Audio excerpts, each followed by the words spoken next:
everyone, and a very warm welcome back to the Miss English podcast, the place where learning English feels simple, friendly, and enjoyable. I'm Chloe, and I'm so happy you are listening today. Hello, Chloe, and hello to all our wonderful listeners around the world. It truly makes me smile to be here with you again. I hope everyone is feeling comfortable and ready to learn. I'm smiling too, Ethan. There is something special about today's episode.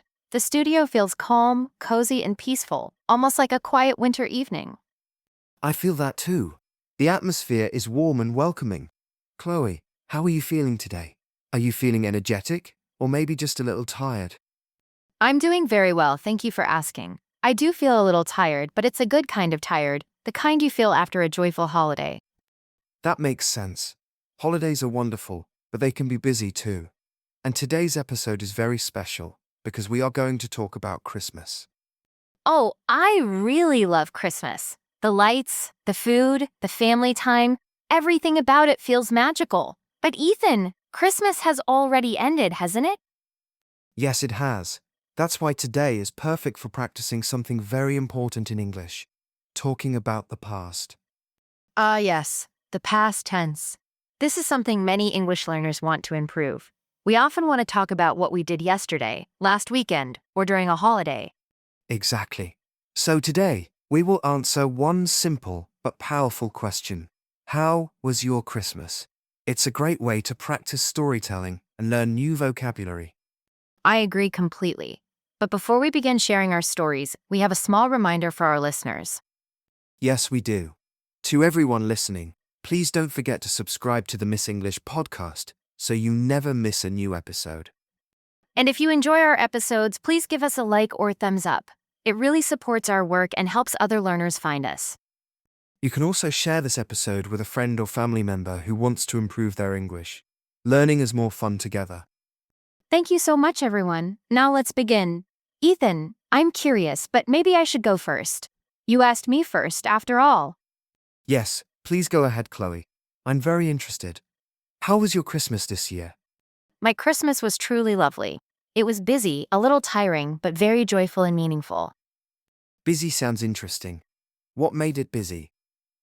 I didn't stay at home. I traveled to visit my family. I went to my parents' house to celebrate with them.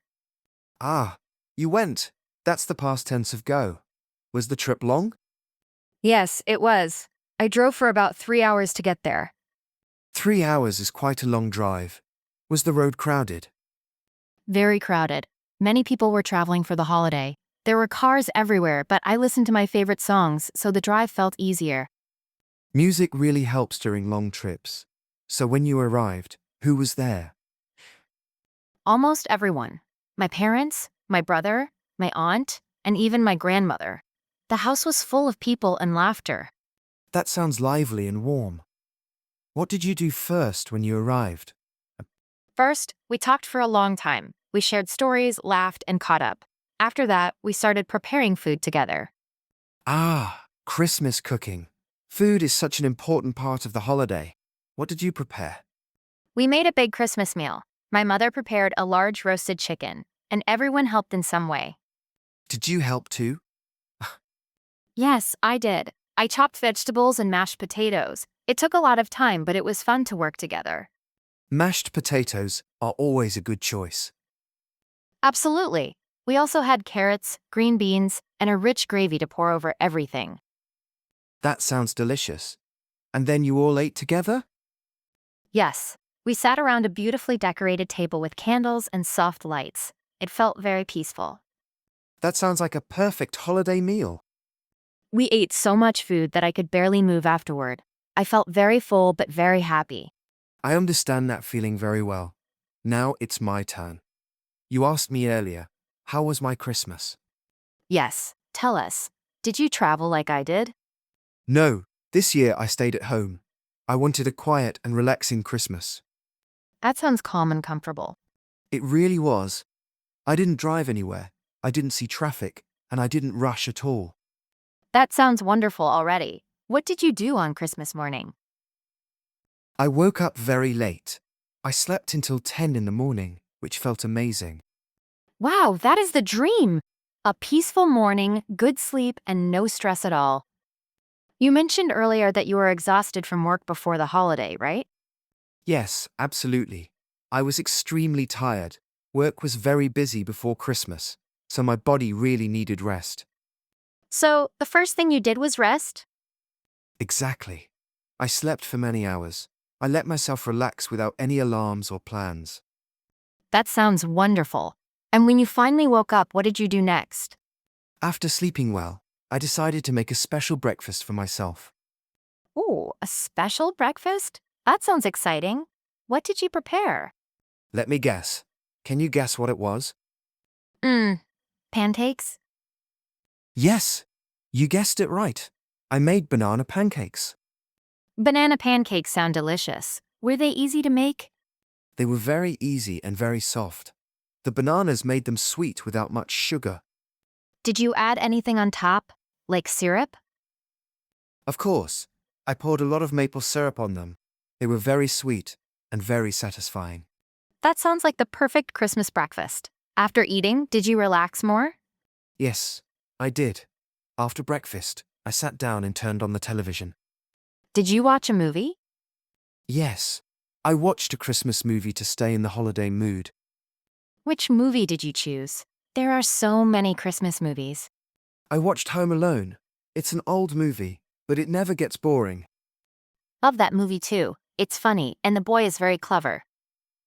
I laughed many times while watching it. Laughing felt really good on Christmas Day. So after the movie, did you prepare a big Christmas dinner? Not really. I didn't cook a turkey. A turkey is far too big for one person. That makes sense. So what did you eat instead? I roasted a small chicken in the oven. It was simple and didn't take much time. Roasted chicken is a great choice. Did you enjoy it? Yes, I did. It was juicy and warm, perfect for a quiet holiday dinner. And what about dessert?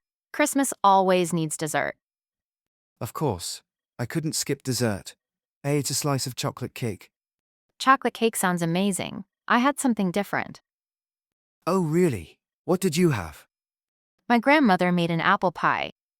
She made it or she baked it? She baked it. That's the past tense of bake.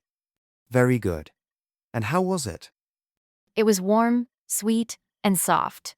We ate it with vanilla ice cream. Pie and ice cream together is a perfect combination.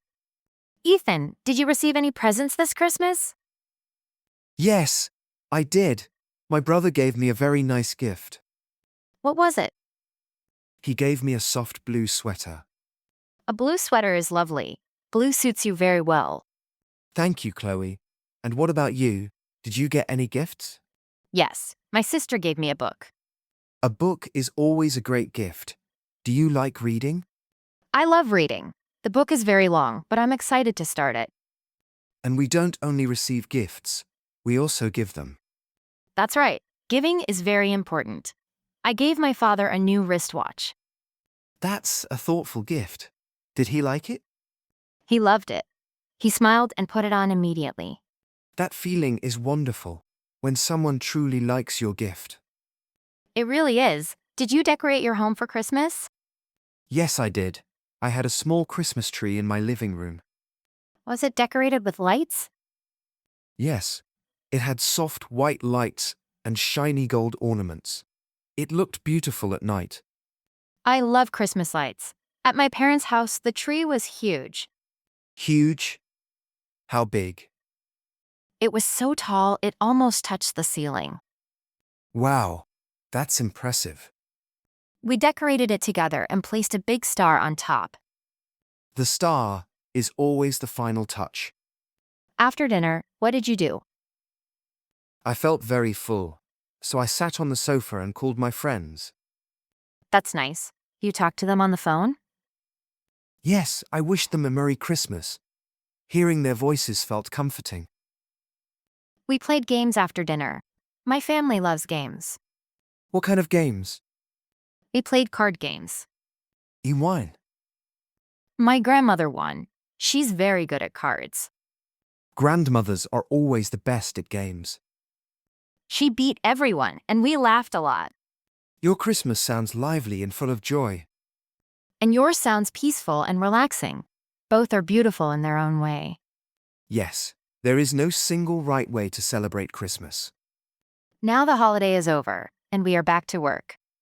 Yes, back to daily life, but with warm memories. Memories are important. They stay with us. And today, we used many past tense verbs. Yes, storytelling makes past tense feel natural. Did you notice the verb changes, listeners? Often, we add 80 to regular verbs. Like cook becomes cooked. And watch becomes watched. You watched a movie. And another easy example is the verb play. In the past, it becomes played. For example, you played cards with your family. Yes, those verbs are the simple ones. We call them regular verbs because they follow the usual rule. Exactly. Regular verbs are friendly. They don't surprise us. But English also has some tricky verbs that don't follow the rules. Oh yes, the irregular verbs. They like to change completely. A very common example is the verb go. We don't say go tea. No, definitely not. Goid is not an English word. Instead, we say went, for example. I went home after dinner. Another good example is eat. We don't say eated. Right. The correct past form is ate. I ate turkey for dinner. And the verb have changes to had. For example, we had a great time together. These irregular verbs are very common in daily English. That's why it's important to practice them again and again. The good news is that the more you use them, the easier they become. One great way to practice is by telling simple stories. You can tell your friend what you did yesterday. Or you can even tell your pet what you did. Yes, your dog or cat is a perfect listener. They never interrupt, and they never correct your grammar. Choni, talking about food again is making me hungry. Me too. All this talk about holidays and meals is not helping. Maybe we should eat lunch soon. I think that's a very good idea. But before we go, let's do a short recap for our listeners. Yes, let's quickly review what we talked about today. Today's conversation was all about Christmas and holiday memories. And most importantly, we focused on using the past tense. We remembered that many verbs become past tense by adding a deed. For example, I cooked dinner. And you watched TV. Those are regular verbs, and they are easy to learn. But we also talked about irregular verbs. Like go becoming went. And sit becoming sat, like when I sat on the sofa. We also compared two different holiday styles. One was a busy holiday, with travel, family, food, and games. And the other was a quiet holiday with rest, movies, and calm moments. Both types of holidays are wonderful in their own way. What matters most is feeling safe, relaxed, and happy. That was a great summary, Chloe. Thank you, Ethan. Well, everyone, we are almost at the end of today's episode. But before we say goodbye, we have one question for you. We really want to hear from you. In the comments, please tell us what you ate during your holiday meal. Did you eat turkey, chicken, fish, or something different? Maybe you ate pizza or pasta. When you write your answer, try to use the past tense. For example, say, I ate chicken. We love reading your comments and learning about your lives. Your stories make the Miss English podcast feel like a big community. And please don't forget to subscribe to the Miss English podcast. You can also share this episode with someone who wants to improve their English. Thank you so much for listening and learning with us today. We hope you had a wonderful holiday season. And we hope you keep practicing your English every day. See you next time. Bye-bye, everyone. Goodbye!